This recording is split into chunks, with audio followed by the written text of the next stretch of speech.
On today's Locked On NBA Squad Show West, the Lakers down to the Wolves right now. Is Andy Kamenetsky worried about his Lakers?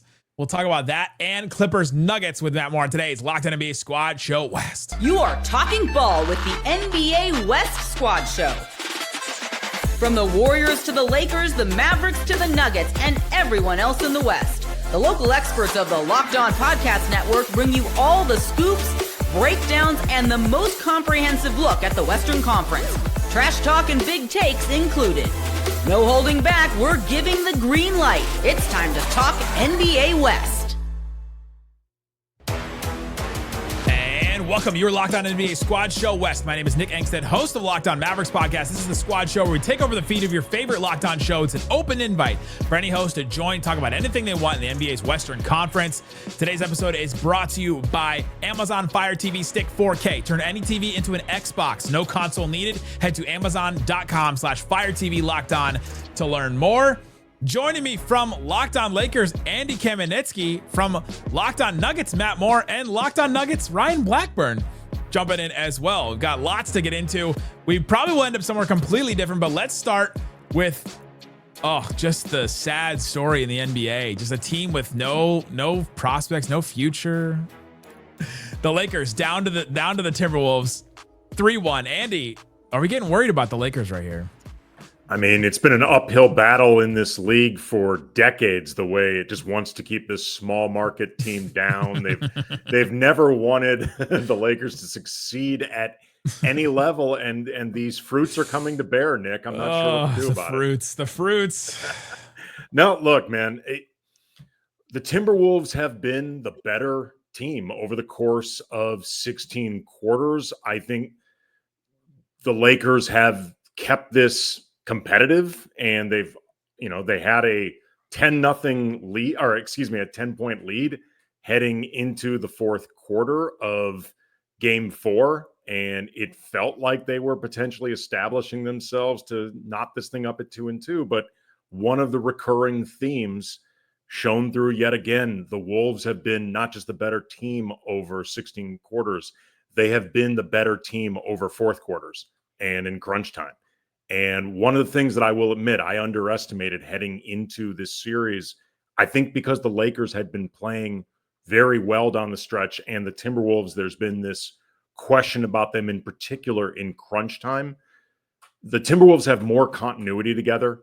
They have more reps together. They have more time with Chris Finch, even with the Julius Randle wild card, whether you're talking about him being the new guy or his playoff track record. They have more time together than the Lakers did after a massive midseason addition. And I think that, among many things, is showing in this series. Usually I come in these shows and I basically just talk a bunch of trash, and that's like the end of the gig. Today I'm going to take a different angle. I hadn't noticed that, by the way. Because I need to regain Andy's respect a little bit from all my appearances as a human. But two, I dug into the series this morning, and there's really some fascinating kind of splits in terms of what's worked and what hasn't. And what's been really surprising to me was on the eye test, I look at them giving up the switches easily, because the problem I think for the Lakers is defensively in the series, because this has been an offensive series, and the Wolves are beating the Lakers with offense. And that's really bad, because it's like, if the Lakers can't win with what they're better at, then you're in real trouble. This hasn't been a slugfest. This hasn't been like an awesome defensive performance by the Minnesota Timberwolves. It's been an awesome offensive performance by the Minnesota Timberwolves against a defense that looked bad on paper, had a really January 1st, like you talked about on Lock On Lakers, from January 1st through the trade, through the following really 2-3 weeks until a blip in March. This looked like a really great defensive squad. What's been interesting, though, is their defense with Austin Reeves and Luka Doncic without LeBron has been good.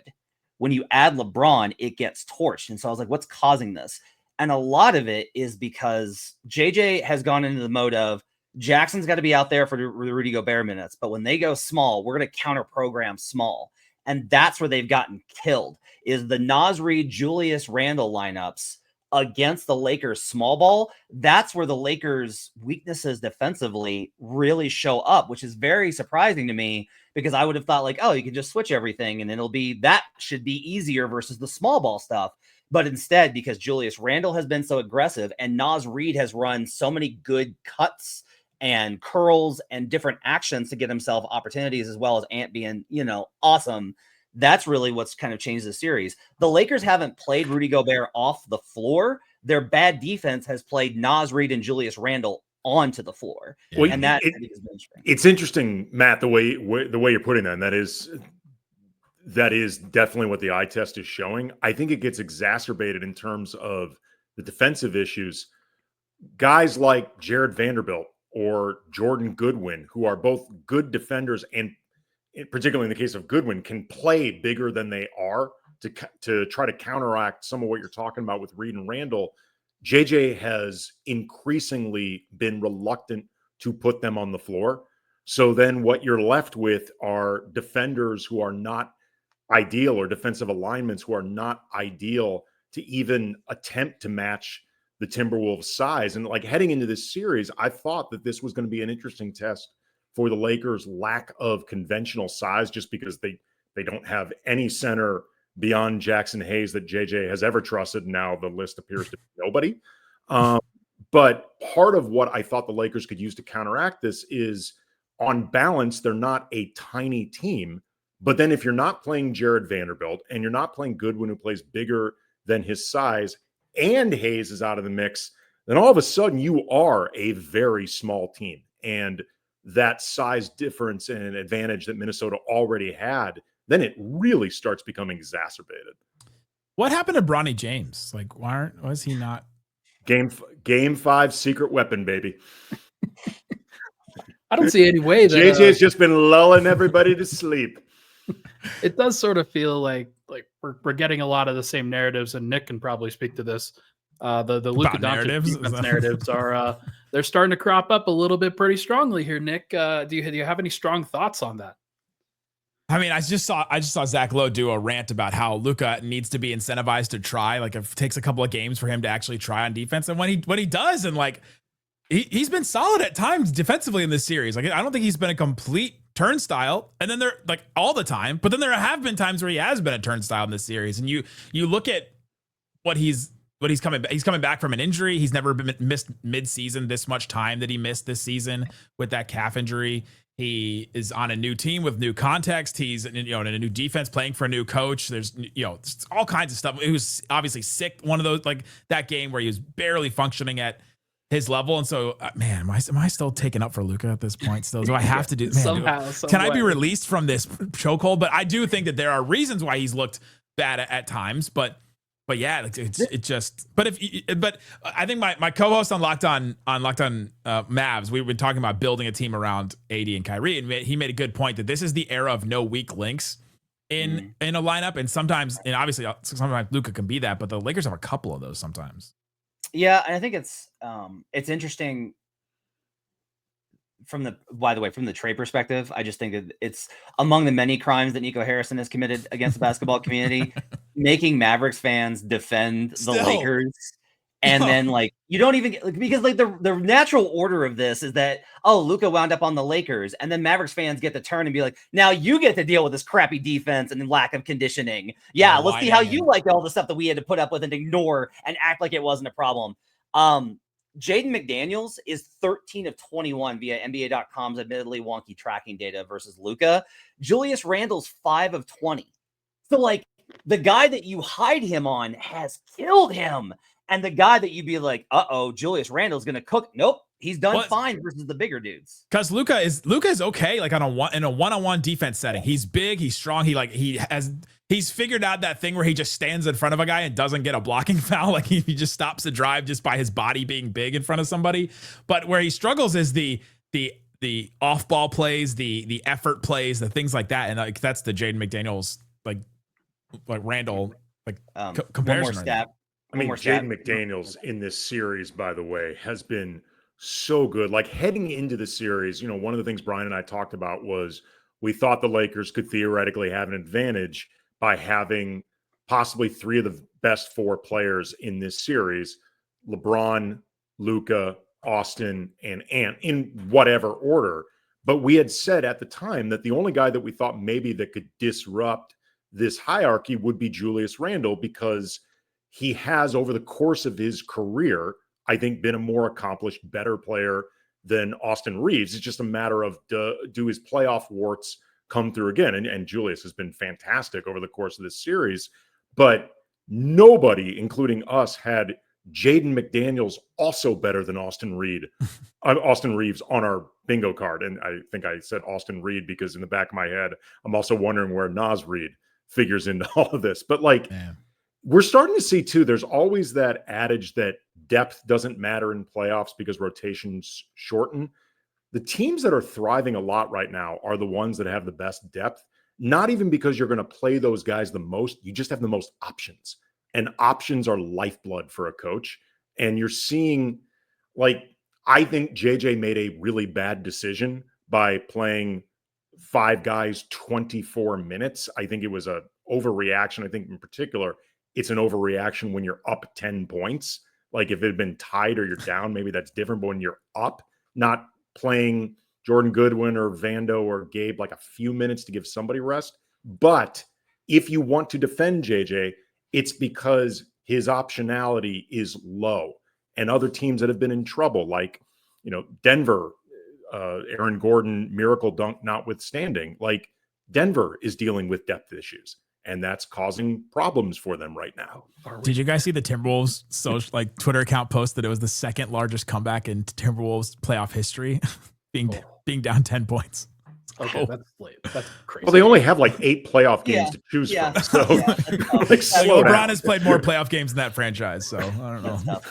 The other thing here, I think, is what you're talking about. This, I'm really fascinated by this. This is all a CBA construct. All of this. Yeah.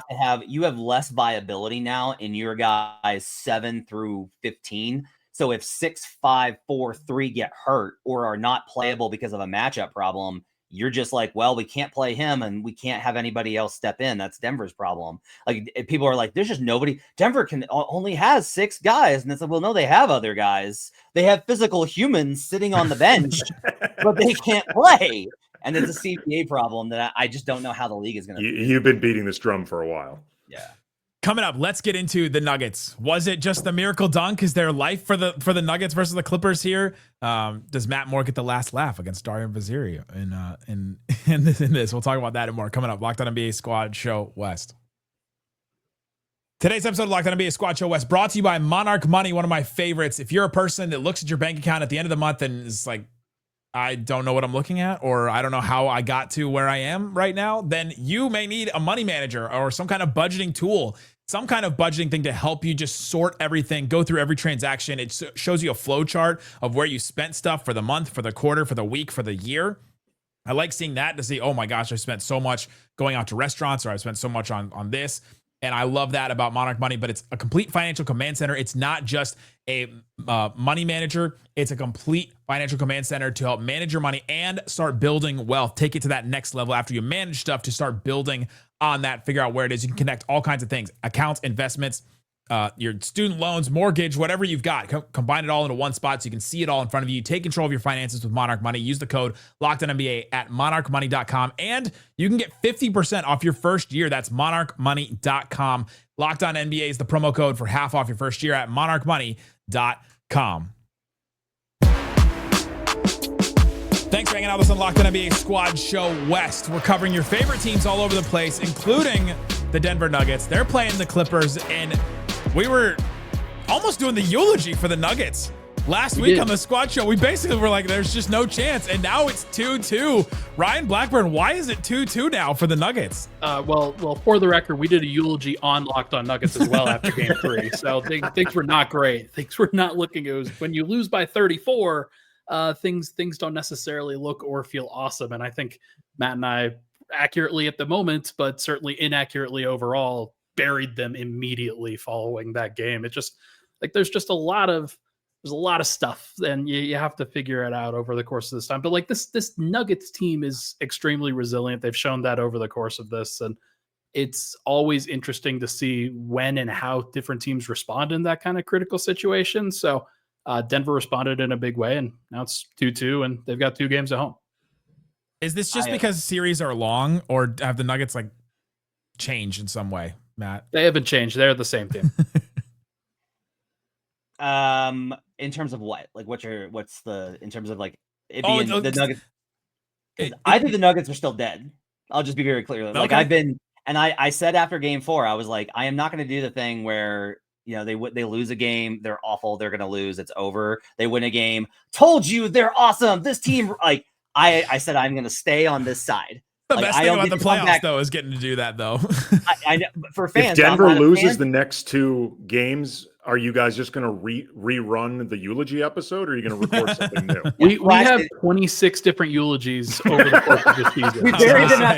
We buried them after 2 losses to the Wizards this year. This is like our 7th eulogy for the Denver Nuggets, and they just keep surviving. I still think the Clippers are winning in 6. They've been the better team throughout the course of the series. I still think they're going to win the series in 6. I think they win and take the heart out of them on Tuesday night, and then they wrap it up at home at the Wall. What I do think is interesting, though, is like there is a lot about this that gets into the X's and O's versus the ephemeral stuff of if one team has the basketball advantage, but the other team has better leadership, more heart, and mental toughness, how far can that take you? Because I think the Nuggets have much better leadership. They are mentally tougher and they have more heart. But also, you have to make the buckets. You have to score the basketball. You have to get stops. And I have less confidence in Denver to do that than the Clippers, which is why I do not think that the Los Angeles Clippers will have a very pleasant time in the next round versus a team called the Oklahoma City Thunder, repped by a man that's joined us, Rylan Style of Locked On Thunder. Ryan, are we just overthinking this whole matchup as the Nuggets are injured, like Michael Porter Jr. is dealing with his injury? Obviously, they don't have a lot of depth, and the Clippers are healthy and have a lot of depth. Like, can we just chalk it up to that right now? Well, that's certainly part of it, because I just going back and watching Game 4 again, it's wild to watch Michael Porter like not use his left arm for several minutes at a time until he's forced to catch the ball. I took a screenshot and posted it. Like, he has like passes halfway to him, and he has yet to raise his left arm to try to catch the ball.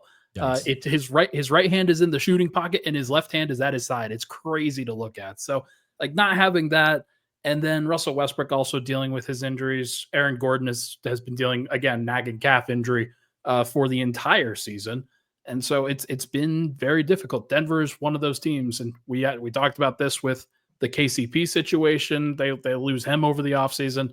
They lost Bruce Brown before that because there was an actual rule that they could not re-sign him and give him more money. Denver had built the team that was built for this moment, and that the CBA has firmly taken it away from them. Bruce Brown was in the building with the cowboy hat on. Like, you think you could have just snuck him into? Could they have snuck him into like a Jalen Pickett jersey and anybody noticed? You know what I mean? Jalen Pickett would have noticed. He would have been like, "Hey, man." Bruce was basically out there with a sign that says "Free to hire." Like, yeah, no, he's coming back to Denver in like a couple months. Yeah. That's happening. Rylan Styles, Locked On Thunder. Are you watching? Which of the teams are you watching more closely? Which one are you? I guess which one are you hoping to play for the Thunder? Do you find these non-sweep series adorable, Rylan? Yeah, it's really cute, the passion that you guys have for the first round of the playoffs. So cute the way you guys are playing. Hey, the first round would be an honor over here covering the Dallas Mavericks right now. Would it really? I mean, not this. Yours would already be over, Nick, so it's okay. I mean, you don't have to worry about it a ton. You're in the same spot that the Grizzlies are in. I would have loved 2 trips to Oklahoma City, you know? Yeah, I would have loved one trip, 2 games. I would have loved the shorter drive down to Dallas instead of driving to Memphis. But, ultimately, Nick, hold on to the fact that Nico's dream won as many playoff games as Ja, Dez, and JJJ did this season. So you can always live with that. Also, Nick, if the good news is to clear Memphis's core, all that Nico's new core has to do is win 1 playoff series. Then you've matched what Memphis has put together. So anyway, now that we're talking about real basketball, Matt, I'm rooting for the Nuggets to come into town. I want to see the MVPs go at it. I think that the injuries and lack of depth is a concern for Denver. I'd rather see Denver win this series. What did the Grizzlies do to you? Oh, they figured out the Thunder. They ran out of games. I mean, when you get swept 4-0, you just simply ran out of time because they really had figured everything out. Especially poor Memphis. Poor Memphis. That Ja quote of "I had figured them out" is wild. It's ludicrous. The Memphis Grizzlies are ludicrous. I mean, they think that they've done stuff in this league. They've done nothing. What was Memphis ever done? Oh, they won one first-round series and danced around the court. Congratulations. The Thunder, Matt, I see the side-eye, Matt. Matt, I see it. The Thunder core right now has won more playoff series than the Memphis core has in less time. 2 playoff series. So I'll talk about Memphis specifically and not about other teams, but they fired their coach. Jalen Wells and Brandon Clark were out. What are we doing? I mean, what? No, you can't play that game. Hey, no, Jalen, you be respectful of Jalen Wells. A rookie and a bench player. They didn't have him. Oh no. I do like Jalen Wells though. He's a both solid players. Don't worry, you'll probably wind up a Laker like everyone else. Jalen Wells. I'm recruiting him, Matt. I'm recruiting him.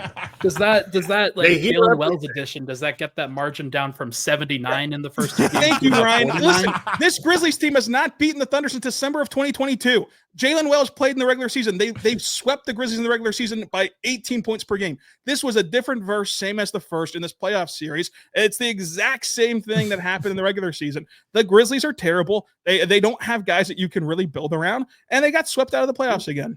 Coming up, is there any you guys reason, better win the title? Is there any reason I've been very careful. This is only about the Grizzlies. Coming up, is there any reason to be concerned about the Thunder? The last 2 games, they weren't as dominating as that 50-point win. Let's talk about the Thunder and more coming up. Locked On NBA Squad Show West.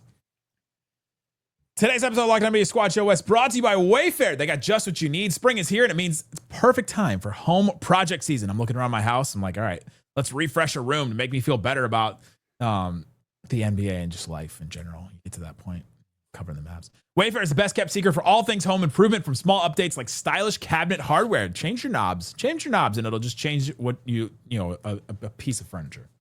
Check it out. I've used it before. They have free fast shipping, made so easy. No hauling heavy items. It gets delivered straight to my door, and I get to put it together, and it's just like that. It's great. I had a really good time with that. They also send all kinds of discounts all the time. I'm always getting emails like 60% off this and stuff, that has to go and all that. You can find all kinds of different styles and furniture, rugs, things like that. Wayfair makes home improvement easy. Get started now at wayfair.com. That's WAYFAIR.com.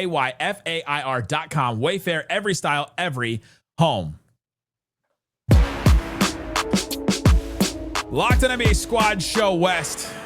Rylan Stiles came in with the heat against the Grizzlies. What did they have ever done to you? It felt like you were getting back at them for the whoop that trick moment in the play-in game, where at the end of the game where the Grizzlies had just dismantled this shell of a Mavericks team, and they played whoop that trick, and everybody's waving towels in the air. There's a lot of energy in that moment, and I'm just glad that you got the payback for the Mavs there. That was the 70-point loss that they had back when Poku was playing. Yeah, it's a combination of those two factors. They tried to take out my Mavs. They tried to run up the score on Pokashevsky. Congratulations. I mean, that's the biggest thing they've ever accomplished in this league to date with that core. And the Thunder handled business. They handled the child's play like they did a year ago. Now the real playoffs begin, and they're still waiting on their opponent. And we'll see if they can handle whenever the competition gets stiffer.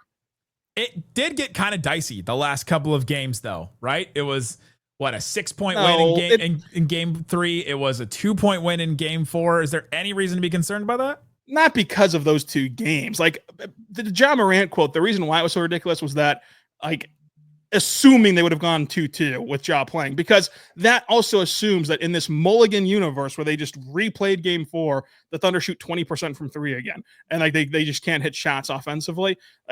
We don't know if that will happen or not in the game number 4, and so we'll have to see what happens moving forward. But it doesn't. I think that your concerns coming out of this first round are still just about shot making on the perimeter by the Thunder's role players, because they've answered the other questions. Like, their defense translates to the postseason. Shea, I think you saw last postseason how great he can be, and this postseason his lack of numbers in the playoffs had nothing to do with what Memphis was able to scheme up, and everything to do with the shots not going in. And most importantly, you saw J-Dub and Chet take a really big step from where they were last postseason as offensive weapons for this team. So it comes down to, can they hit their threes? And last year they could not. This year they did not in game number 4, and they did not in game number 3. In the second round, that could be their ultimate doom spell. And Matt, I totally get your reactions to all of this. Congratulations on winning the screenshots. The Thunder's number one weakness, that is their weakness. You look around the NBA and you look around the rest of the conference, Every other team has more than one weakness, and it's going to come down to, can the Thunder take care of business? But yes, I mean, that is going to be what unravels this Thunder team. And then you can go down the laundry list of things that can unravel the rest of the West. But right now, the Thunder have, through the first round, have less weaknesses than everybody else, but they're still not infallible. Matt, no team is infallible. Rylan, just keep talking. You're either an unstoppable juggernaut or like, well, no, they could lose. You're trying to go halfway where you want to run the promo and talk about all this stuff. And then still be like, well, I mean, they could lose, you know, to protect we don't know if they're going to lose or not. I think that the Thunder should win the Western Conference because they have less weaknesses than everybody else. And if they don't win the Western Conference, it would be a massive disappointment. I don't see any way. They have to go do it.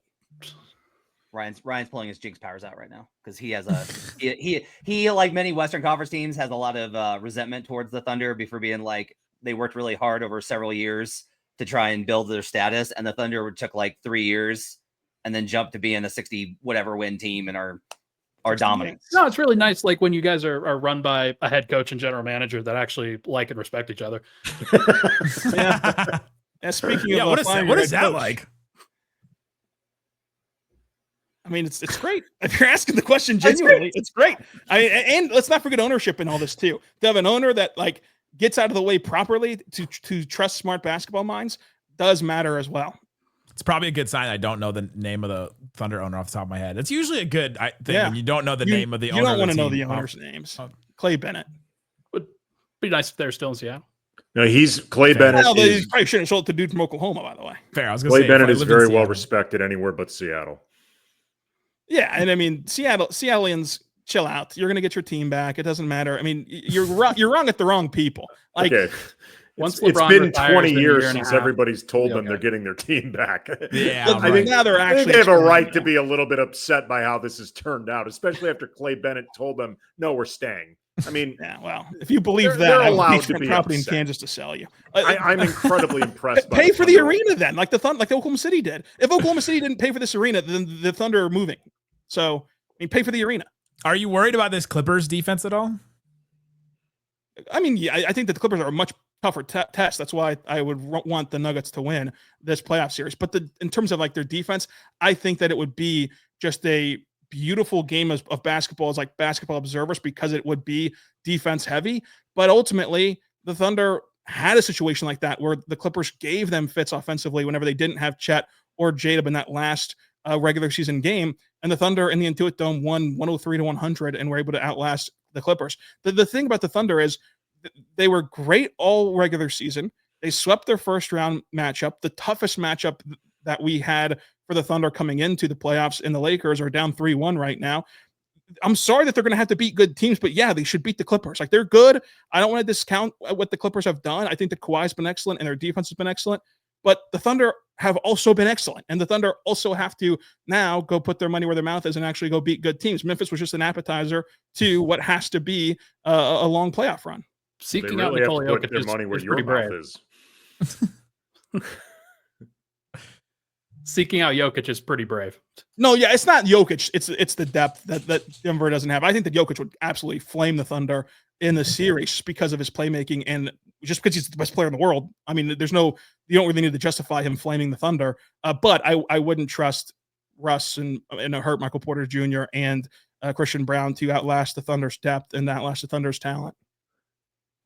There's only so much like Jokic can do. Whoever's going to be out of the series is going to be mush anyway. Like, especially if this goes 7. The record for teams that go 7 games and then have to play and then go the next round is horrendous. Like, it just takes too much out of you. It's wild, the difference, but it really is. Like, if you go to I'll pull the numbers here shortly, but like if you go to a game 7, your winning percentage is like 30%. And part of that's because it's implied of, well, you weren't really better than the last team that you faced. So if you're not better than the last team you face and you're almost always facing a better opponent, you should lose. But even then, the game 1 performance, teams get crushed in that game 1 coming off a 7-game series. You got to get out of these series in less than 7.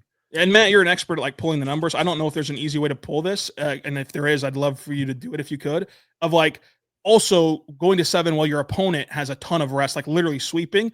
And it's even less so about like the Grizzlies, as we made fun of them a lot, just more so about not having the opportunity to have something happen to you, like the fluke John Morant play. Like that sucks, and there's no opportunity now that happens to the Thunder heading into round 2. The Michael Porter Jr. shoulder injury, like there's no opportunity that happens to the Thunder. And we've seen a very testy first round. There's been a lot of scuffles and a lot of fights that luckily have not gotten to the point of league suspensions, but there's no opportunity of that happening to the Thunder. Like they are literally just relaxing for the next week and waiting it all out. And this is a Thunder team, which is just science. Like they play better. Most teams do whenever they have time off.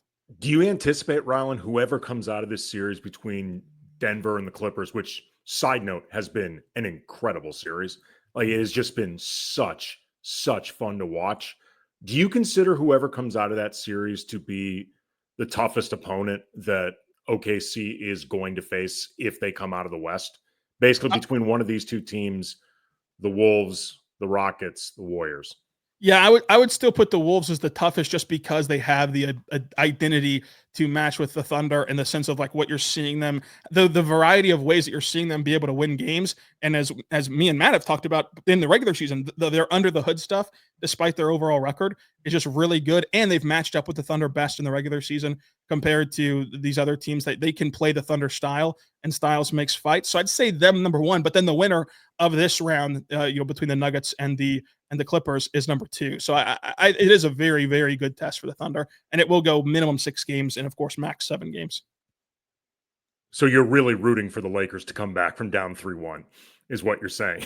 Well, you'd prefer them. Well, and that's the thing too, though, is that like if you promised me that the Lakers would come back, they'd then catapult up just because of the Luka factor. Like Luka's the matchup nightmare for this Thunder defense, which is all predicated on like swarming the ball and then rotating and scram switching. And Luka's magical playmaking just elevates his teammates around him. But by the same token, we were already seeing the Lakers' lack of depth rear its ugly head, and they'd have to fight through another playoff round to then fight through the Thunder's depth. Like it would put them behind the 8 ball. But I just have a lot of respect for the way Luka specifically handles OKC. Is there a history for that? Like there's a vast history, Nick. I'm glad. Matt, you had an amazing tweet today about the Mavs fans having to cape for the Lakers being the most disgusting thing to happen from this trade. I mean, it's not good. Yeah, I'm glad you get to live vicariously through Luka still, but yeah, there's a history. It's sad. Like Mavs fans used to hate Lakers, and now because of Luka, they like the Lakers more than the Mavs, and that's sad. Some of them for sure do, and some but of them. I think that what we just said about Luka like illustrates why this was such a dumb trade. Like, just Luka is striking fear into the Thunder of like the way that they play defense, and you had that guy, and you had a perfect team built around him. Like, you had a perfect team built around him to maximize him, and then you're just like, you know what? Let's just give it away, like an old George Strait song. Do you guys know that the East Squad Show turned into a Luka trade conversation too? Never get away from it. Never get away from it. I actually have a question for Andy. What's your confidence level that Luka gets past this in terms of he's still scoring, and that's why I've oftentimes labeled him Luka in a loss. He's still scoring. But there's been a lot of criticism, and like he has been sick. I've tried not to jump in. Game 3, he was clearly sick, under the weather. Like that was not debatable. Yeah, and game 4, I don't know, but like it's still like 48 hours later. I know you get the IVs and everything, but it's probably why he should have sat at some point during the second half. But I digress. What happens if this is who he is? It's pretty good player. I mean. Yeah. You mean like if this version of Luka is Max Luka? Yeah. I mean, it's a damn good player. It's pretty damn good player. I think the defense doesn't bother you. I don't think his defense has honestly been that big of a problem. I don't think he's been a lockdown guy, but I think for the majority of the series, game 1, he was not great defensively, but so was the whole team. Game 3, he was targeted, but he spent the whole game looking like he was trying to avoid throwing up. Game 2 and 4, I think for the most part, he was fine. Like he doesn't like elevate your defense. I don't know how much though he's actually actively damaging. I mean, the first 2 games, the Lakers defense, I think, has been reasonably good. Like And like to your point, some of the targeting that they've done against Luka hasn't always been that effective, depending on who it is. He is not an outstanding defender. I don't think he has been so bad though that he's really hurting the team. I think there can be wiggle room between that. And as Mavericks fans become Lakers fans, Lakers fans become Mavericks fans, never holding Luka accountable, and the circle is complete. This is the Predator meme handshake. Yes. It's just the life cycle of a Luka team now. We're going to see it with a whole other franchise where, all right, you have him, you have some shooting around him. That's a good start. Then now you have to add an actual center around him, and it changes. It changes a lot. It really does. So Denver. Oh, guys. All right. Thanks for hanging out with us on the Locked On NBA Squad show. Wes, we've got all kinds of great shows all the time from these great hosts covering their teams all through the finals.